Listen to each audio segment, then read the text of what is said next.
بەناوی خوای گەورە سەڵاتان لەبێت بەڕێزان لە بەرنامەی ئەمڕۆ باز لە دۆخی ناوچەکە دەکەین دوای هێرشی قەوارەی زایۆنی بۆ سەر قەتەر کە شکستێنە لەو پلانەی کە دای نابوو بۆ تیرۆرکردنی کۆمەڵێک سەرکردەی حەماس باز لە ئایندەی ناوچەکە دەکەین وەخسەر سەرەوە دەکەین استراتێژی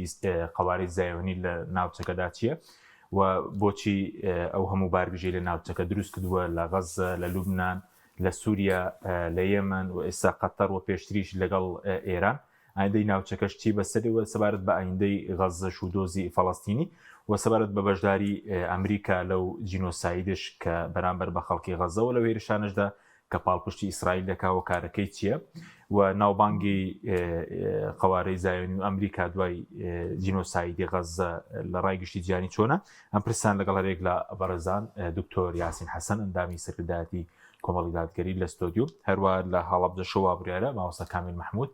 نووسەر و چاودێری سیاسی لەگەڵمان بێت لە سوپاسیان بەدەبوونتان دەکەین کە دکتۆر بەخێر بێن سوپاسی ئامادەبوون دەکەین ئەگەر سەرنجی بەڕێز بزانمە سەر و هێرشەی قەوارەی زایۆنی بۆ سەر قەتەر و پێشتر خۆتان ئاگادارن جینۆسایدی غەزە بەردەوامە و هێرشی کردە سەر لوبنان سووریا یەمەن شەڕ لەگەڵ ئێران و دوایینشان هێرش بۆ سەر قەتەر پێ دوای ئامانجەکەی چی بوو بۆەوەی کە ئاشتی بەدینێت چووکە ئەو گفتوگویانەی کە سەرکردەکانی حەماس دەیان کرد بۆ بوو ئاگر بەستێک بکرێ و پێشنیار تاوتوێکردنی پێشنیازێکی ئەمریکا بوو. بسم الله الرحمن الرحیم. سپاس بۆ بەڕێستانەوە بۆ بینەرانی کەناڵی ئاسمانی پێیان. ئەوەی دوێنێ ڕوویدا پێشاتێکی زۆر نائاسایی بوو و حاڵەتێکی کوتوبڕ بوو چاوەڕوان نەکراو بوو. هەرچەندە ئیسرائیل قەوارەی زایۆنی هەموو شتێکی لێ چاوەڕوان نەکرێ هەموو شتێکی خراپ چونکە بریتیە لە کوتلەیەک لە شەڕ لە ئاژاوە لە ناوچەکەیە. ئاشکرایە کە ئیسرائیل یاخود قەوارەی زایۆنی بریتیە لە حاملە تائیراتێکی ئەمریکی بنکێکی سەربازی ئەمریکی چۆن لە سوعودیە هەیەتی چۆن لە قەتەر هەیەتی چۆن لە کوێتەتی چۆن لە ئیماراتێتی و چۆن لە شوێنەکانی تری جان و لە ئوردن و لە سووریاش دای مەزراندووە لە عێراقش بە هەمان شێوە لەوێ شێتی بەش بە شێوەیەکی جێگیر. ئەمریکا لە میانەی ئیسرائیلەوە ئەو وەزعی ئێستەیەوێ کە ئاژاوا بێ لە مەنتەقەکەیە چۆن هاتە عێراق شتێکی دامەزان ئەلفەوضا ئەلخەلاقە ئاژاوێکی ڕیەک دروست ئەکا لەو دوعاڵێ شتێکی لێ دەرەچێ کە خۆمان چاودێریەکەین بەدڵی خۆمان بێ. ئەوەی دوێنێ ڕوویە تیرۆرکردنی ئاشتی بوو چونکە ئەمە پلانێکی ترەمپ بوو داری ئەمریکی لەگەڵ قەوارەی زایۆنی کە شتێکیان خستە ساحەکەەوە گوایە ئەمە پێشنیارێکە بۆ ئاشتی و ترەمپە ڕەشێکی کرد بۆی فشار لە حەماسکە ئەمە وەکو دواوێزگە کۆ ببنەوە هەتا بتوانن تاوتوێی پێشنیارەکەی ترەمپ بکەن و بتوان بگەنە ئاشتی و ئازادیلەکان و ئەو جۆرەشتانە پاشەفشی ئیسرائیلی و ئەم جۆرەشتانە تەبانەوە فێڵێکە کە زۆر دەمێکە سەرقاڵی ئەم فێڵ و ئەم تەکتیکان. ئەمریکا کاڵێ من ئاگام لێ نییە لە کۆتایە و ئەسڵ و ئەساسی نییە. طبعا ئەمریکا لێمە قەتەرمان ئاگادار کردووە دەخولە دوای لێدان و زەربەکە وەکو ئەمیری قەتەر وەزیری خارجی و سەرۆک وەزیرانەکانی ئاماژەی پێکرد دەڵێ هەموو شتێک تەواو بوو ئەو جار ئێمەیان ئاگادار کردووە. ئەمە بۆ تیرۆری ئاشتیە بۆ چاوترساندنی هەموو وڵاتانی عەرەبیە هەموو مانتەقەکەیە کە ئیسرائیل ئەڵێ من هەیمەنەم هەیە بەسەر هەموو ناوچەکە بەڵام بە بۆچوونی من پێم وایە ئیسرائیل گەشتوتە ئاستێک چۆن ئەوە تێ سەگی هاچل شەوی عەمرە ڕەنگە ئێستا لەو ئاستەیە بێکە بەرەو ئینهیار بڕوا شێت بووە ئیسرائیل بە هەر چوار پەلا بە هەر چوار دەورە پەلە هاوێ خۆشی نازانێت ئەگەر ئیسرائیل بیزانیا سەرکەوتووە وڵای ئاشکرایەکە گەلی فەڵەستینی و کردی غەزەی برسی ناکرد ئەگەر بیزانیا سەرکەوتووە ئێستا ئاوا پەلاماری کردی غەزەی نایە ئەگەر بیزانیا سەرکەوتووە لە شەڕ لەگەڵ حیزبوڵایە وەستا ئێستا کۆتایی پێهێنا شەوانە سووریا بردومانەکە ئێستا طبعا عێراق بردومانەکە لە 100% بەس قیاداتی حەشتی شعبی خۆیان شاردوتەوە تەلەفۆنیان لابردووە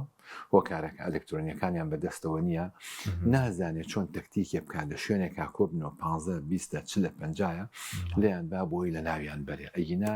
حتمیە لە عێراقش ئەیە بۆ ئێران ئەوە دەست پێشخەر بوو و بەمەش وڵاتانی ناوچەکەی چاوترسێن کردو ئەوەی کەجی سەرنج ئەوەیەکە قاعدەی عەدیدی ئەمریکی گەورەترین قاعدەی سەربازی قەتەرە ئەوەی کە زۆر گرنگە کە ئەم ڕاعی سەلام و نێوەندگیری ئەکا قەتەر لە نێوان ئیسرائیل لەگەڵ حەماسە ئەوەی کە جێگەی سەرنجە ئەوەیە کە قەتەر دوو چەند تەحالفێکی هەیە یەکەم لەگەڵ ئەمریکایە تحالفە، دووهەم درعی جەزیرەیان هەیە، سێهەمینیان مەجلیسی تەعاونی خەلیجیان هەیە کە لە سەرەتای هەشتاکان دامەزرا دوای سەرکەوتنی شۆڕشی ئێران، دوای ئیتفاقی کام دێڤد کەکرا هاتن ئەم مەجلیسی تەعاونیان دامەزران بەداخەوە لەرزۆک بوو. مەجلیسی تەعاون خۆیان هاتن سعودیە کە گەورەترین هێزتایە گەماری ئابووری خستە سەر وڵاتێکی وەکو قەتەر ئێستا ئەبێ مراجعات کە عەرەب هەمان ئەبێ مراجعات بکەن. ئایا ئەم تەحالوفاتە نێودەوڵەتیانە جەدوایەکیان هەیە کاریگەریەکی ئەوتویان هەیە کەمان کردوانە بۆی پارێزیان یانە تا بنکەی ئەمریکی لەوێ بڵین بنکەی ئەمریکی لەوێ پێشتر لە دۆناڵد ترامپ تریلیۆنێک دیناریان پێدا بۆ ناوچەکە. پرسیارەکە لێرە ئەوەیە ئایا ئەم تەحالوفات و هاوپەیمانەتی و ڕێکەوتنانی کە هەیەە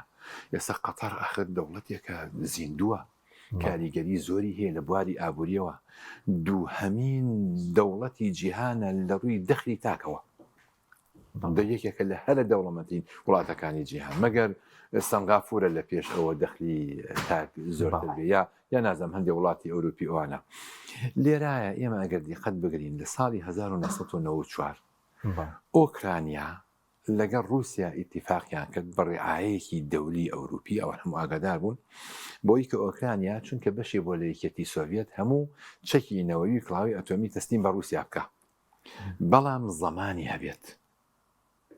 ئۆکرانیا زمانی هەبێ. ئەوە بوو لە ساڵی 2014 رووسیا پەلاماری جەزیرەی قرمی گرت. کێ قسەی کرد؟ کەس کەواتە ئەوەی کە ڕۆڵە بینێکیە هێزە ئەمڕۆ ئەو ئارمیجیەیە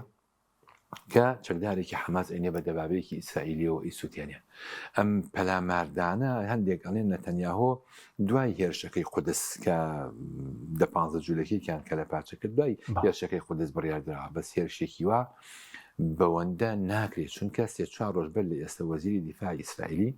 ئیعلانی کرد کە ئێمە سەرکردەکانی حەماس لە خارج بە ئامانجەکەین.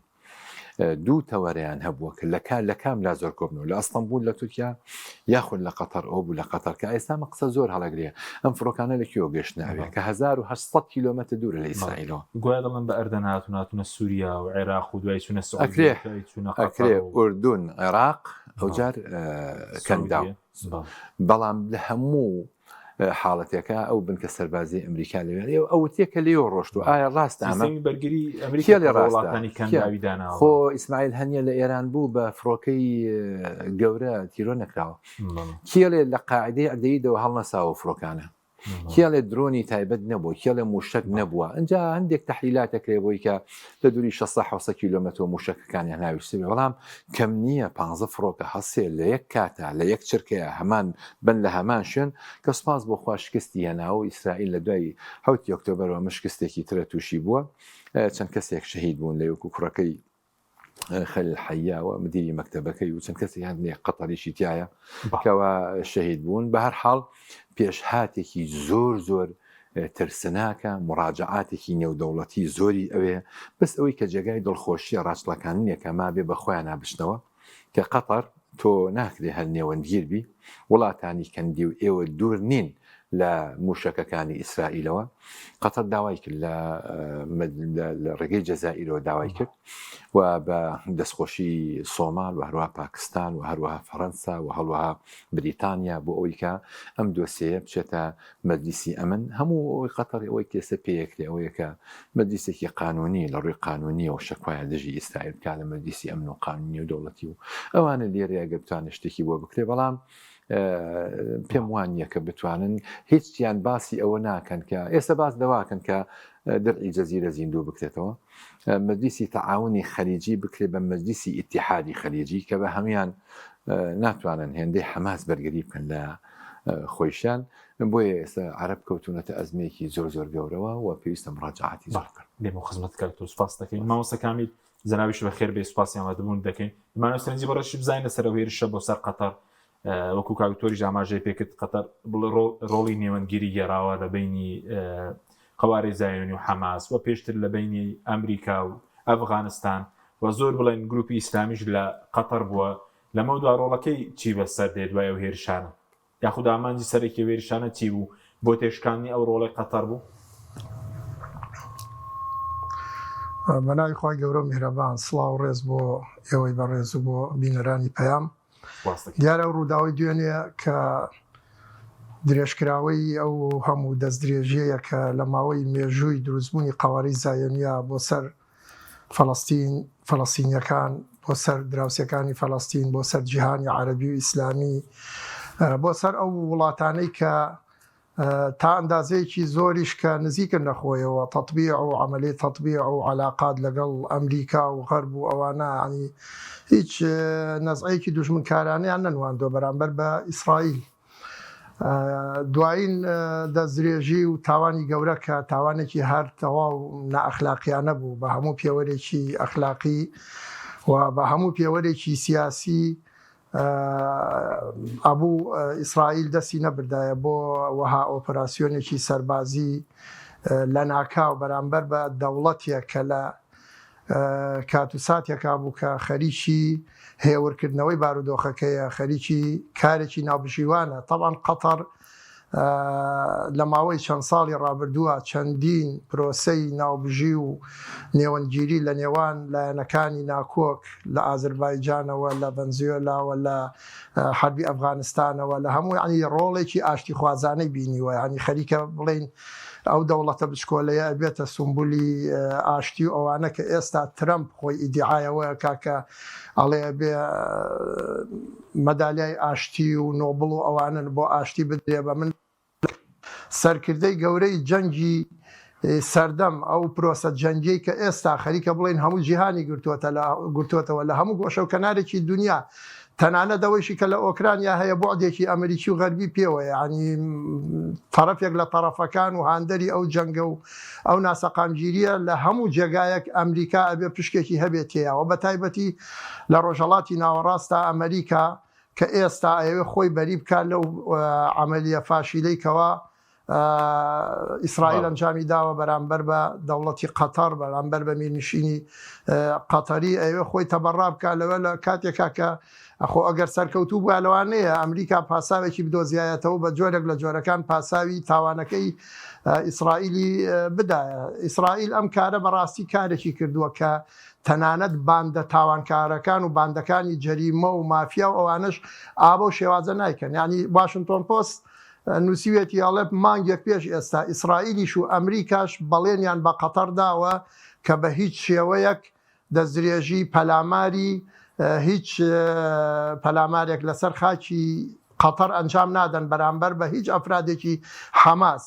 دەی ئەمە ینی خیانەتێکی گەورەیە کە ئێستا تۆ لەم کاتەیە کە پرۆسەکە لە قۆناغی جێبەجێکردن و زەمینە سازیایە بۆ خودی بۆ پێشنیارێک کە خودی ئەمریکا و ترامپ پێشنیارێکی خستۆتە بەردەمی لایەنەکان بە حساب کە ڕێبکەون و ئاشتی بکرێت لە غەزە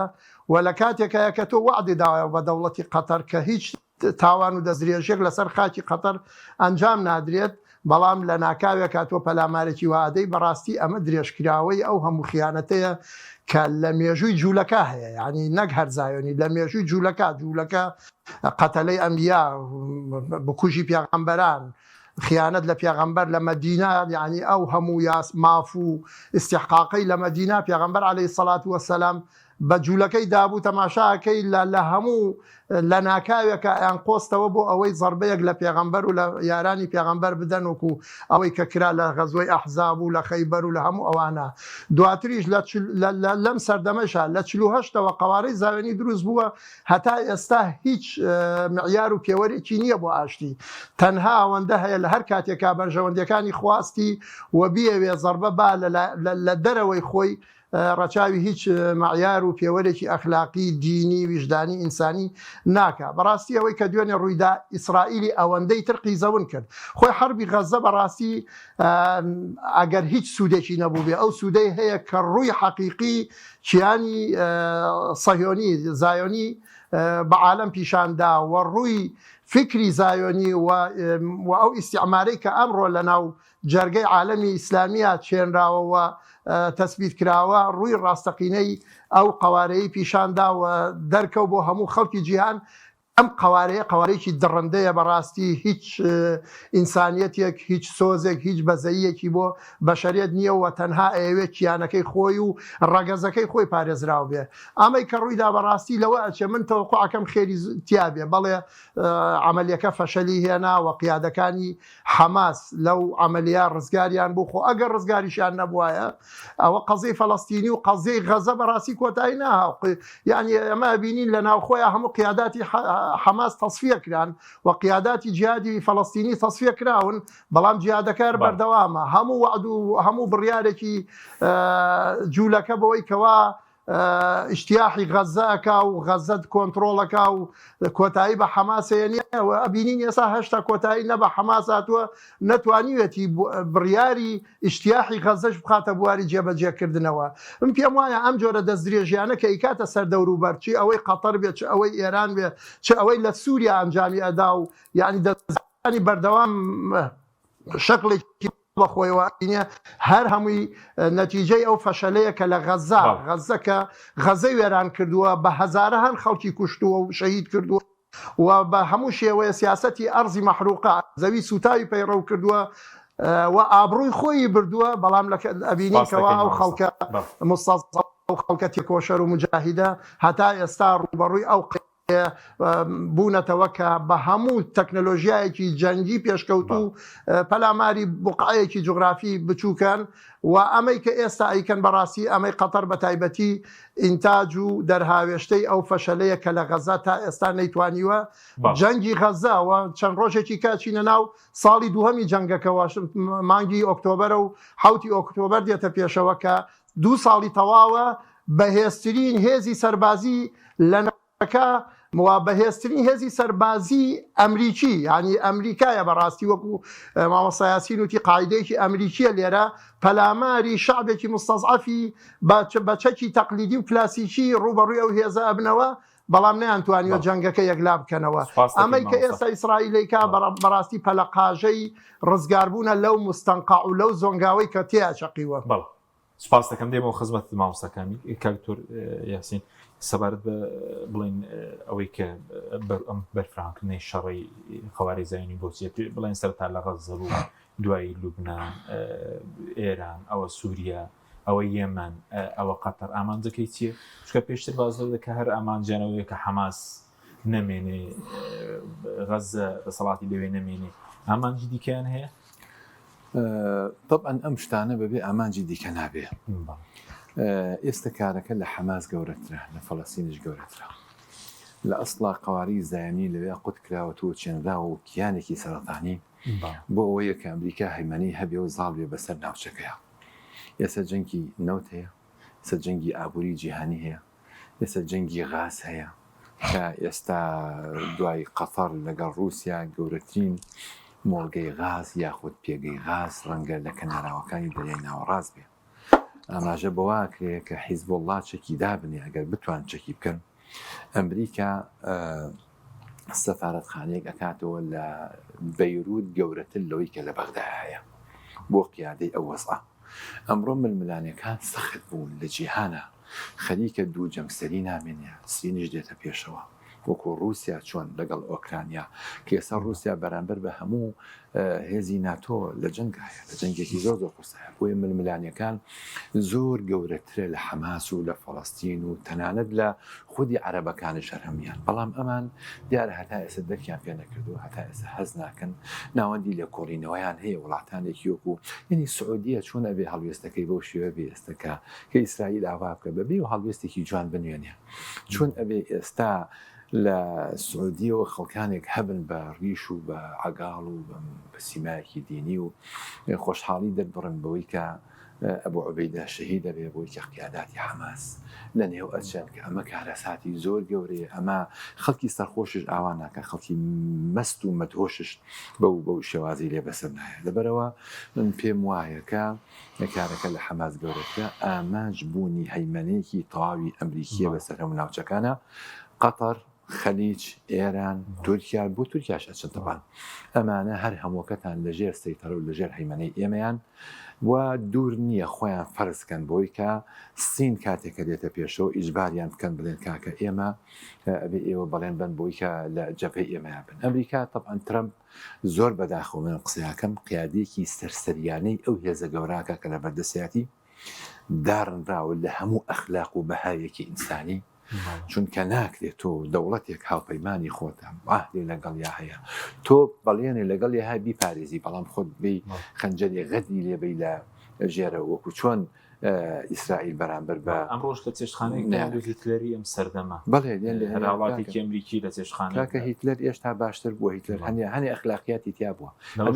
هەنێ مەبادی هەبووە ینی هیتلەری تێپەڕانوە لەبەر ئەوە بەش ئێستامریکا خۆی بەشدار هەم لە جینۆسایدەکە و لەو هێرشانەش کە دەکرێت بۆ بەڵێ ناوچەکە نازانم من بەڵێ نازم ترەمپ ئایا مستەشاری هەیەنیەتی عەقلیان هەیە نیانە ئەو خۆیان ئێستا زانن سین وا لە هەڵکشانایە ئەوە خۆی ترەمپ لێدوانی داوە ئەڵێ وا پێچێ ئێمە هیندستان و رووسیامان لەدەستداوێ بۆ چین هێزێکی نیوەی جیهان زیاتر چۆتە بەرەی شەنگهای کە لە یۆکۆبوونەوەیان کردو دیداریان هەیە قساکەن لەسەر $2 لەسەر بەڕێوەبردننی جیهان کە یەک قوتبی و یەک جەمسەری لە جیهانە نابێ بمێنێ من بەلای کەمەوە چاوەڕوانی ئەومە کرد بۆ نمونەم ترەمپ کە شێت و شەیدای بواری ئابوووریە و دۆزینەوەی هەلیکارە بۆ هاوڵاتیانی خۆی لە ئەمریکا ئەقل بیوتایە کە ئێمە جیهانی ئیسلامی چیتانەوە جیهانی عەرەبی چیتانەوە ئێوە ناتانوێت دەوڵەتێک هەبێت لە فەڵەستین باشە بەسەرچاو ئەوە فەرمەوە دەوڵەتێک بۆ فەڵەستین و دەوڵەتێکش بۆ ئیسرائیل بە ئاشتیانە بژین لەگەڵ یەکتریا بەس بۆ مەرجەی کە ئێوە مامەڵی لەگەڵ ئێمەیا بکەن لە بوارە ئابوووریەکەیە ئێوە سەرچاوی تااقەتان پێ ئەمەتان ئێستا فرسەتێکی زۆر گەورەیەەکە ئەم وڵاتانە مڕاجعی خۆیان بکەن وڵاتێکی وەکو میسر وڵاتانی کەندا و بەلای ئەوەشیان قبول ئێستا پەیوەندیان لەگەڵ ئاسایی کردوونەوە و شتی دیکەش بەڕێ بۆ وڵاتانی عەرەبی شکەی چەڵوێستێکیانیان نە پەیوەندی پچڕانێکە نە بازرگانیەکە تەناو حوسیەکان بڵێن لە لەم کاتێکیان لەم ڕۆژانەی پێشوە بەحرین ئەوراقی اعتیمادی خۆی داوەتە سەفیری ئیسرائیل لە بەحرین لەم کاتەی ئێستەیە بەپی کۆمەڵێک راپۆرتی ڕاستگۆ سەرڕاست لە هەندێک وڵاتانی کەنداوە بنزینی فڕۆکە و بنزینی سیارە و سوتەمەنی دوای ئەوەی کە ئێران دای لە حیفا و حوسیەکان ئەدەن لە بە ئیلات و ئەوانە لە وڵاتانی کەنداوە بۆیان چووە عەرەب و مسلمانان ئەگەر پەیوەندیەکانیان لەگەڵ قاواری زایانیە دا ببرن قاواری زایانی ناتوانێت پەیوەندی بازرگانی و ئابووری سیاسی خەریکە تازە بە تازە خەریکە پەیوەندی لەگەڵا دروستەکەن بۆیە من قەنەعەتم وایە دوو بە دووری نازانم ئەگەر میسر جورئەتی هەبێت میسر تورکیا ئێران ئەمانە لە ئایندەیەکی نزیکە هەندێک تەفاهمان لە بینی خۆیانە دروستکەن عەلە لەقەل بۆی کە نەخوێنن لەبار نەبرێن هەڵوێستی حوسەکان لە هەمویان مەردانەتر نییە حوسیەکان هەڵوێستێکی زۆر مەردانیان بووە ڕاستە بردومانیان لەسەرە بەڵام ئەمڕۆ قورسترین بردومان کراوە حوسیەکان کە ئیسرائیلی یاوە یعنی دەنگی تەقینەوەکەیەوە وەزم لە کەناڵی پەیام و بڵاو کراوەتانە بیبیسم کەچی کردووە بەڵام لەگەڵ هەموو ئەمانیشا هەڵوێستێکی زۆر مەردانیان هەیە وڵاتێکی زۆر فەقیر کە وڵاتانی خەلیج لێیان ئەدان بە ئیمارات و بە سعودیەوە و هەروەها ئابووریەکی داتەپی و باشە گەشتۆتەوە بۆ حاڵەتێکی بیدایی بەس تەکنۆلۆژیای موشک و درۆن و هەروەها بەلەمی بۆم ڕێژکرا و ئەم جۆرەشتانیان هەیە بەوە ئیسرائیلیان ئیزعاج کردووە لە فڕۆکەخانەکانیان لە بەندەرەکانیانیان حوسیەکان هەتا ئێستا لە مەیدانەکە و بەرەی مقاومە ماونەتەوە ئەینا وڵاتانی عەرەبی و تەسلیم ئێستا قەتەر چیەکە قەتەر چی پێکرێ زۆر کە شەکوایەکە پەیوەندیەکانش ناپچڕێنێ و هەروەها ئەمە لە وەساتەش دەرچێ نێوەندگیری نێوان ئیسرائیل و حەماس خۆمە بۆ ئەوە ناکات کە لە بەرژەوەندی ئیسرائیلە بەشێکی لەوەیە کە لە بەرژەوەندی بزوتنەوەی حەماس و گروپە هەڵسکارەکانی فەڵەستینە من پێم وایە ئێستا هەڵی پەساردووە حاڵەتە بەس لە دواییە دەست پێکاتەوە شەکوایەک لە ئەمریکا ترەمپ پەیوەندی پێوە کردوێت ئێمە جارێکتر دووبارە نابێتەوە ئەوەندە هیچ ناکەن مامۆستا کامیل بێمەوە خزمەت بەڕێز سەبارەت بە ئامانجی بڵین ئەمریکا و قەواری زانی لە ناوچەکە بوو کە وڵاتان بڵێ پەیوەندی ئاسایی بکەنەوە ڕێکەوتنی ئیبراهیمی بکرێ و باسی ڕێڕەوی داود دەکرێت بەڵام زۆر جار لە ئاسی ناوخۆش ینی قسەرە سەر بڵین قسەرستە گۆڕانکارەکانی ناوچەکە دەکرێت پێ دوای هەرچی ئەمریکا و ئیسرائیل بیانەوێت جێبەجێ دەکرێ وەکو چۆن پێش ڕوخانی بڵێن جەنگی ئێراندا ئەنگو ئێران دەڕوخێت و دواتریش بڵێن ئەمە ڕووینەدا.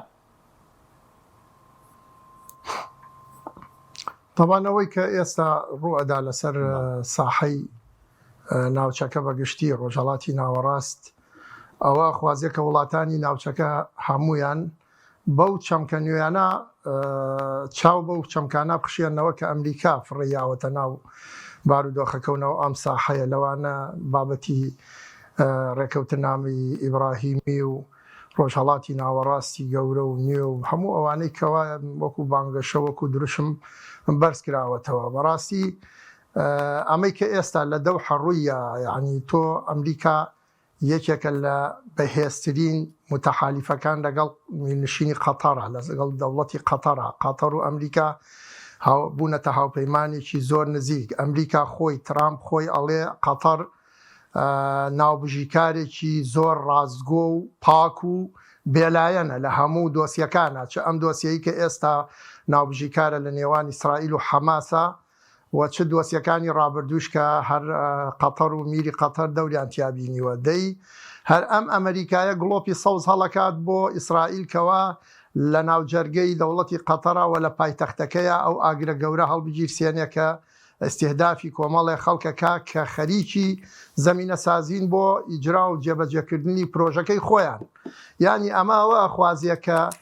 چەمکی هاوپەیمانی لە فەرهەنگی سیاسی ئەمریکا بەڕاستی هیچ مستاقێتێکی نەماوە و واتای تر هەڵەگرێکە لەوانەیە مرادیفی خیانەت و ئەوە بێ ینی چونکە تۆ لەگەڵ دەوڵەتێکە هاوپەیمان بی هەر چەند مانگە لەمە و پێش میری قەتەر فڕۆکەیەکی 400 میلیۆن دۆلاری بە هەدیەدایە ترامپ یعنی دۆستایەتەکەیان ئەوەندە نزیکە گەورەترین قاعدەی ئەسکەری ئەمریکی لە ناو دەوڵەتی قەتەرایە عنی معقولە تۆ گەورەترین قاعدەی ئەسکەری و لە ناو جوغرافیایەکی بچووکی وەکو ئەو دەوڵەت ئۆلکەی قەتەرا هەبێت بە ڕۆژی ڕووناک پەلاماری ئەو جوغرافیا بچووکە بدرێ قاعدەیەکی گەورەی تۆ بەو هەموو وەسایلە تەکنەلۆژیە سەربازیە نوێیە لەوێ بێ تۆ نەزانی کە ئەم پەلامارە ئەدرێ خۆتی لێتە بەڕاکەی بڵێ ئێمە ئاگامان لێ نەبووە عجەبەن چۆن لە شتەکانی ترا ئەوەنە بە ئاگایت بۆ بەرگریکردن لە ئیسرائیل هەموو تەکنەلۆژیاکاتن لە کارایە و هەموو ڕادارەکانت لە کارایە کەواتە ئەوەی کە ئێستا ئەبێ وڵاتانی ناوچەکە احتیمالی هەیە لە ئایندەیە چاو بخشێنەوە بەو بۆچوون و قەنەعەتەی بۆیان دروست بووە کە ناوینراوە تەطبیع و پرۆسەی ئاشتی و ئەوانە کە پرۆسەی ئاشتی لە فەرهەنگی ئەمریکی و ئیسرائیلیان نیە ئەسڵەن ئەمریکا ئێستا بووەتە کۆیلەیەکی ئیسرائیل لۆبی جوولەکە چوەتە ناو هەموو مؤسساتی دەوڵەتی ئەمریکیەوە پنتاگۆن ئێستا استیخباراتی ئەمریکی کۆنتڕۆلی پنتاگۆنی کردووە ینی هیچ بە هیچ شێوەیەک ینی ئەوەی کە بیەوێ ئیسرائیلەیکا و حتا خەریکە لە دەستی سەرۆکەکانی ئەمریکا و بە تایبەتی ئێستای ترامپیش دەرەچێ ئەگەر قسەکانی خۆشی ڕاست بێ کە ئەڵێ ئەمە ئۆپەراسیۆن و کردە و پرۆسەیەکی تاگلایەنە و سربەخۆیە کە ئیسرائیل کردوێتی و ئایا بەگوێی ئەمە نەکردووە تەمان لێدوانەکان جۆرا و جۆرن ئەوەی دوێنێکە و ئەمڕۆ دوێنێکە لەلایەن بەرپرسانی ئەمریکیەوە بە تایبەتی ئەوەی کەوا وتەبێژی کۆشکی سپی بە ئاشکرا لە نێوچاویانە درۆکە دیار بوو ینی ئەو قسانەی کە ئەیان کرد پێم وانە خۆشیان قەنەعەتیان پێی هەبوو بێ کە ئەمریکا ئەوە نەبێ ئاگابێ لەو دەستدرێژەی کەوا ئیسرائیل کردوێتە سەر دەوڵەتی قەتەر و ئەو قاعدە گەورە زەبەلاحی ئەمریکا کە لەو دەوڵەتە هەیە ینی بێکارا و ناتەفعیل بێکەوە بتوانێ هیچ نەبێ قەتەریەکان ئاگادار کاتەوە یاخود توانای ئەوەی هەبێ ئیسرائیل ینی ئیسرائیل ئامراز و هۆکار و عامیلی تاکە عامیلی مانەوەی ئیسرائیل خودی خۆیان ئیسرائیل بۆ خۆی بەهێز نییە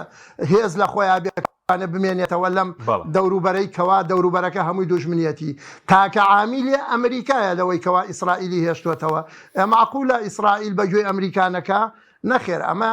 لە دووشت بەدەر نییە یان ئەوەیە کەوا ئیسرائیل خۆی گڵۆپی سەوزی بۆ هەڵکردووە و خۆی ڕێگەیەداکەوە ئەم تاوانانە و ئەم دەزرێژیانە بە ئامانجی هەیمەنە و هەژمون و ئامانجی دروستکردنی فشار دروستکە یانەوەیە فیعلەن ئەمریکا و دام و دەستگا و مؤسساتی ئەمریکی بوونەتە کۆیلە و هەموو لۆبی جوولەکە بە تەواوی کۆنتڕۆلی هەموو مؤسسات بە تایبەتی مؤسسەی عسکەری ئەمریکی و مؤسسەی تەنانەت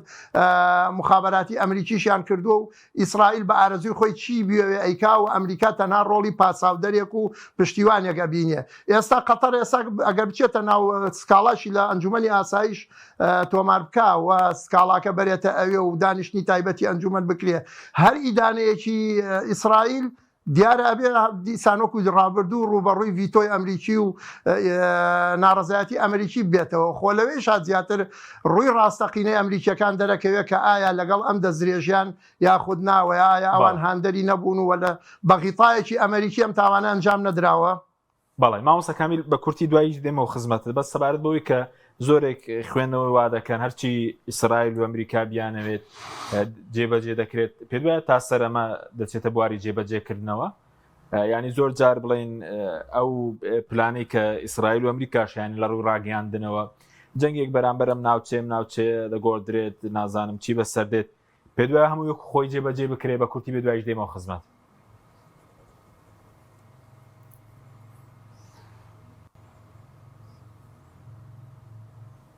عفو دەنگەکە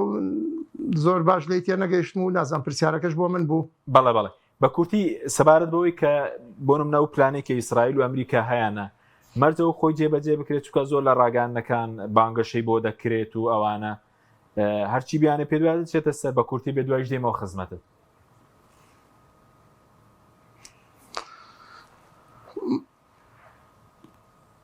تاوانەوە لە تێگەشتم لە پرسیارەکە و ئەو پلان و ئەو ئامانجانەی کە ئیسرائیل و ئەمریکا لە ناوچەکە هەیەە لە ڕێگەی ئەم جۆرە پرۆسانەوە کە ئەنجامی ئەدەن چه حربی غەزە بێ. بەڵێ مامۆستا بەڵێ ئەوەی کە ڕووی داوە لە حربی غەزەوە تا ئاگات ئەم دەزرێژیانە هەر هەمووی ئامانجەکەی ئەوەیە ئیسرائیل پلان و نەخشەی خۆی لەم منتیقەیە جێبەجێ بکاوە ئەوە ئیسرائیل گەورە و سەروەری منتیقەکە بێ و بڕیار تەنها بڕیاری ئەو بێ. یعنی ئەمە جەنگی هەیمەنەیە بە هەموو مانایەک، مەرج نییە جەنگی عسکەری، یعنی ئەوە بێ کە ئیسرائیل یا ئەمریکا کۆنتترۆلی عسکەری ناوچەی ڕۆژهەڵاتی ناوەڕاست و ناوچەکە بکەن، بەڵکو ئەمە جەنگی هەیمەنەیە لە ڕووی سیاسیەوە لە ڕووی تیجاریەوە، یعنی ئەمریکا و ئیسرائیل و بە تایبەتی ئەمریکا لە ڕێگەی ئیسرائیلەوە چکە ئەسڵی ئیسرائیل کە دروست بووە بۆ پارێزگاری لە بەرژەوەندیەکانی ئەمریکا و ڕۆژئاوایە. ئێستا ئەوەی کە ئەکرێ ئەوەیەکەوە ئیسرائیل بە تەواوی بتوانێت هەیمەنەی تەواوی هەبێ و بڕیاری یەکلاکەرەوە لە ئیسرائیل بێ لەم ناوچەیە، چ بڕیاری سیاسی بێت، چ بڕیاری بەتایبەتی بازرگانی و بەتایبەتی بڕیاری ئابووری بێ، ئابووری کە ئابووری شەرەیانی ئابووری هەموو دنیا بەشێکی هەرە زۆری یەدەک و غەیری یەدەکیش لەم ناوچەیە بەتایبەتی ناوچەی کەنداو. بۆیە ئەمریکا و ئیسرائیل سیاسەتی هەیمەنە و سیاسەتی ئەوەیان هەیەکەوە ئەوان ببنە خاوەنی هەموو قەزەیەک و هەموو بڕیارێک لە ناوچەی ڕۆژهەڵاتی ناوەڕاستە و بە تایبەتیش لە ڕێگەی ئەو دەسەڵاتانەی کەوە خۆیان یعنی بوونەتە نوێنەر و پاشکۆی خۆیان کە ئێستا ئەو سیاسەتە ناحەکیمانەی کە ئیسرائیلیش جێبەجێیەکە حتا بەرامبەر بە ئەو دەسەڵاتانش کە علاقات و کە پەیوەندی لەگەڵ چ ئیسرائیل و چ ئەمریکاش هەیە ئەوە تا خەریکە هەر پلانەکانی خۆیان تێکیەیەن. یعنی ئەم جۆرە جەنگانە ئەم جۆرە سیاسەتانی کە پەیڕەوە کرێ ئەم جۆرە هەیمەنەی ئەم جۆرە هەنگاوانە بۆ دروستکردنی هەیمەنە بەڕاستی لەوە چێن نەتیجەی عکسی بەدەستەوە بدا و ئینشاءڵڵا نەتیجەی عکسی ژەر بەدەستەوەدا. سپاس دەکەم مامۆستا کامیل کاکتۆر بێمە خزمەت بەڕێز. سەبارەت بە سووریا پێشتر باز دەوەکە زیاتر ئەو وڵاتانە بە ئامانج دەگیرێن کە پشتگیری زوتنەوەی حەماسیان کردووە لە ڕووی ڕاگەاندنەوە بێ لە ڕووی هاوسۆزیەوە بێ، بەڵام سووریا بۆچی ینی بەردەوام هێرشەیە بۆ سەر سووریا ئێستا لە کاتێکە بڵێن گفتوگۆی سووری و ڕژێمی بڵێن زایۆنی و ئیسرائیل هەیە، ئەو هێرشانە بۆ سەر سووریا لە پێناوی چییە؟ طبعا لە ڕاستیە ئەمریکا و ئیسرائیلش قواری زایۆنی هەردووکیان بە قەناعەتی خۆیان زیاتر بڕژێمەکەی بەشار ئەسەد ئاسوودەتر و مرتاحتر بوون هەتا بەم سیستمێکی ئەسەر لە سووریایە، چونکە یانزانی ئەو شعبیەتی نییە دیکتاتۆریەکە و باوشی کردو بە حکوم بەدەسەڵاتە بەڵێ چۆتە بەرەی ئێرانەوە، بەڵام ئەو کاریگەری ئەو تۆی نەبووە لە سووریاوە مەترسی لەسەر ئیسرائیل نەبووە، لە سووریاوە مەترسی لەسەر ئیسرائیل نەبووە. گروپە چەکدارەکانی فەڵەستینش لە دوای شۆڕشی نەجەماوەری سووریەوە سووریان بەجێهێشت ڕۆشتن. ئێستازان کە حکوومەتێکە کە مەبدەئیە کە پێشتر کاریگەری زۆریان بووە تا نیوانەکە زاڵ بن بەسەر حکوومەتی بەشەر ئەسەدا و بیڕۆخیانن مەترسی زۆریان هەیە ببوورە لە بەهێزبوونی ئەم قوارێ ئەمە یەک دووهەم تورکیا دەستی هەیە لە قەزیەکە بۆی کە پشتیوانی لە حکمی ئەحمەد شەڕعەکە و سیستمی ڕادار ئاگادارکردنەوەی خێرا و هەروەها چەک و هەروەها دژە ئاسمان ئەمانەی بردوتە سووریا لە کۆمەڵی ناوچەیە دایان بەزراندووە لەم ڕێگەیەوە ئیسرائیل هەوڵی ئەوەی یاوە لەگەڵ ئەمریکایە بەردەوام دا لە ڕادارەکانی تورکیا و بە ئامانجیان بگرێ بۆ ئەوەی کە ئەم حکوومەتە لەسەر قاچی خۆی ڕانەوەستی خاڵێکی تر ئەوەیە فشار بخاتە سەر سووریا کە بڵێ نامانێ وەکو حکوومەتەکەی پێشوابیت ئەبێ بێتە پێشەوە تۆ لەگەڵ ئێمە اتفاقیەکان ئاسایی بکرێتمان هەبێ بە جۆرێک داوای ئەوواکە سەفارەتەکانیشیان ئەمان هیان بێ لە وڵاتی ئەوان و ئان هەبێت لە وڵاتی ئەمان کە ئەمە دژەوە پێچوانەیە لەگەڵ مەبدەئی ئەو حکم و دەسەڵاتێکی ئێستا لە سووریایە پێچوانەیە لەگەڵ مێژووی ئەو گروپانی کە لە ڕابردووە دژ بە بەشار ئەسەد وەستاونەتەوە ئێستا بێن لەگەڵ قوارەی زانیە و توێشکەن بۆی کە تەطبیعکەن علاقاتیان هەبێ ئەمە کارەساتێکی زۆر گەورەیە و هەروەها وەستانەوەی دژ بە مێژووی ڕابردووی خۆیان فشاری ئابووری دروستەکەن لەسەر سووریا و فشاری عسکەری و سەربازی دروستەکەن و جبەخانەکان ئەتەقێنەوە و تەوەغول ئەکەن ئەڕۆن بۆ ناوە جگەلەوە دروزەکان ئەو ڕوژێنن عەلەویەکان ئەو ڕوژێنن بە هەر شێوەیەک بێ محاوەری ئەوەکەن کە ئیجباری کەن حکوومەتی سووریا بەوەی کە مامەڵە لەگەڵ ئیسرائیلا بکە سنووری خۆی بپارێزە چونکە ئیسرائیل گرفتی لەگەڵ وڵاتانی عەرەبیە هەیە لە هەر شوێنێکە چوار کەسی حەماسی تابێت چ جای ئەوەی کە لە سووریا بێسە کە ئەم بۆچوونی وایە مانە ئاهلی سونەن و ئاهلی سونە طبعاً مەبدەئی ترن لە مامەڵە لەگەڵ ڕوودا و پێشهاتەکانە و بە دووری نازان لە ئایندێکی نزیکە هێزێکی جەڕار دوێشێکی سوپایەکی زۆر بەهێز کارامە و مدەڕەب دروست ببێ جگەلەوە شەندێک کەس قساکە کە لە فەرمودەی پێغەمبەری خوا هاتووە صلی الله علیه وسلم کە دوور نییە لە سووریاوە هێرش بکرێتە سەر قوارەی زایۆنی لە کەسێک هەبوو لە ماوەیەکە لە لوبنان هەڵگەڕابووە ڕۆشتوو لە حیزب الله بوو وابزانم دوێت وڵاتانی خەلیج لە کەناڵی عەرەبیە هەندێک مقابلات و شتیوای هەبوو کە حەزەرێدا بە ئێران لێدی و حەسەن نەسڕڵڵا ئەکوژدێ و ئەوە وابێ حەزەریاوە بە ئیسرائیلش بووی کە لە سووریاوە هێرشەکرێتە سەر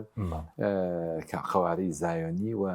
ئەو قوارەیە لە نێو ئەچێ بە هەر حاڵ سووریا خاڵێکی زۆر گرنگە بۆ ئەمریکا و زۆر گرنگە بۆ قوارەی زایۆنی ئەیانەوێ زەمانی ئەوە بکەن کە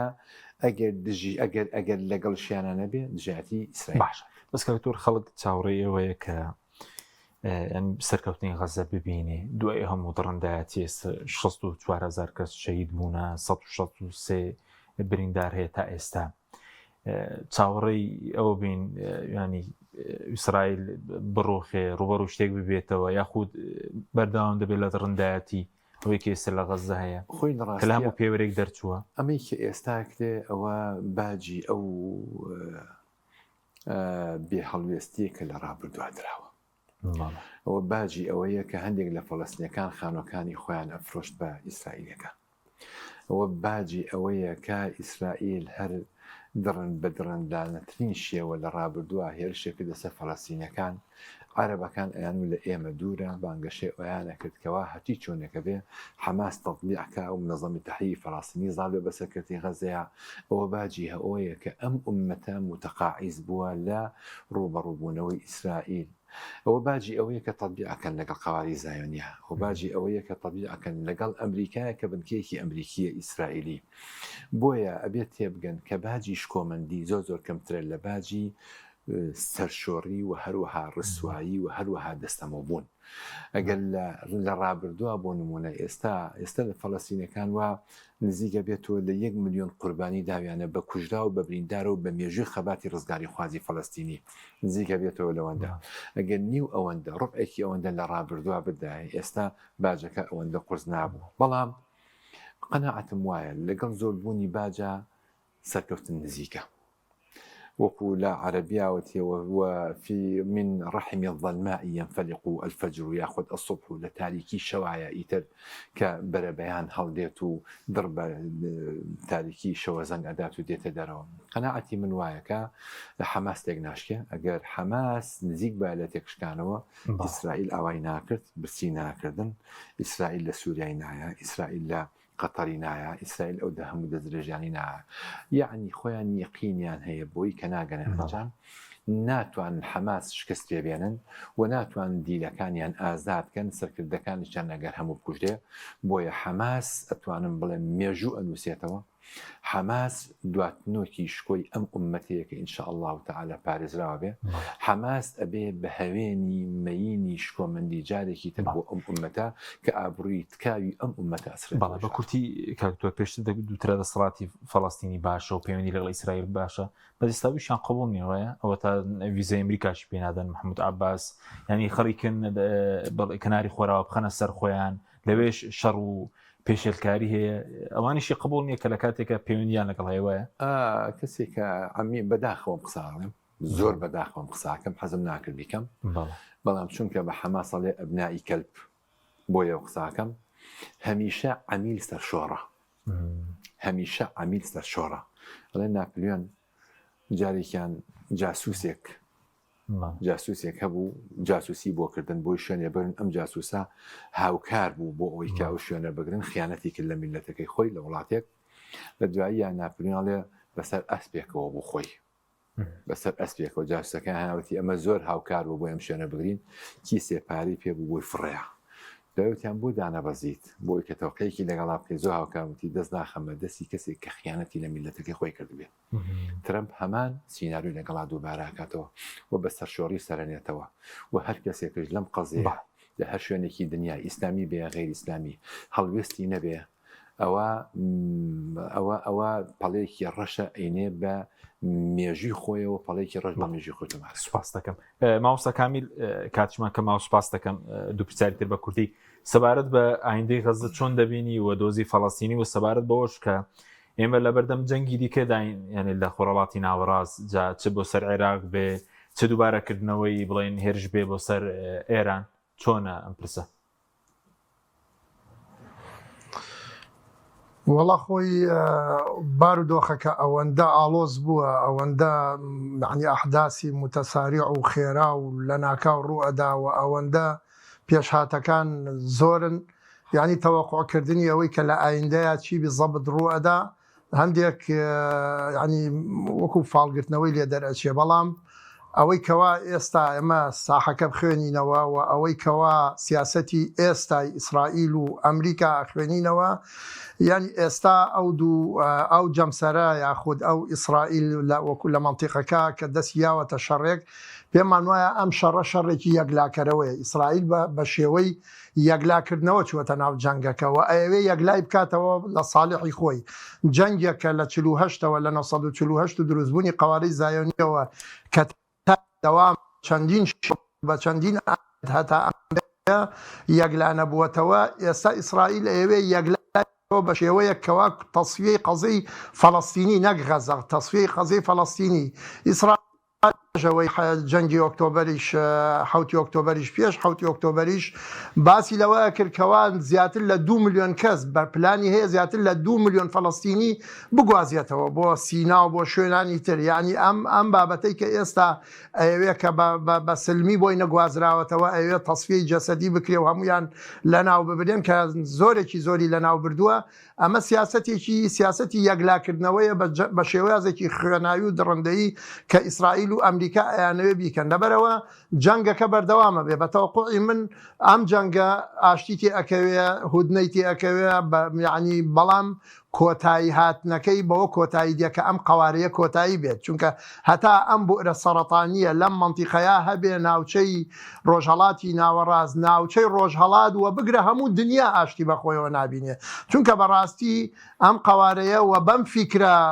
هەمەجێتەی کە هەیەی فیکری زایۆنی بۆتە مایەی فیتنە و ئاژاوە بۆ هەموو دنیا هەموو وڵاتانی دنیا هەرچی ناکۆکیەکانیان هەیە بەشێکی ئیلا ئەبێ لەسەر ئیسرائیلە و ناکۆکیەکان ئەگەڕێتەوە بۆ ئەو سیاسەتانی کە ئیسرائیل پیادەیەکە لەم ناوچەیە کە ناوچەیەکی زیندوی دنیاە لەبەرەوە جەنگی ئێرانی جارێکی کە تەوەقوعاکرێ ڕووبداتەوە چکە ئیسرائیل خۆی ئەو بڕیارەی داوە ناشارێتەوەڵێ لە هەموو شوێنەکان کراوەیە ئەسڵەن باوەڕی حتا باس لەوەکە باوەڕم بە سایکزبی کۆوانش نەماوە کە ئەم دەوڵەتانە ئەوە هەرێکە و دەوڵەتێکە و سەر بەخۆی و ئەوانە هەمووی کراوەیە لە بەردەمی مناوە لە هەر شوێنێک بمەوێ ئەدەم لە نارەکانم دەی ئەو دنیا هەمووی بە ناری خۆی زانێ حتا قەتەر کە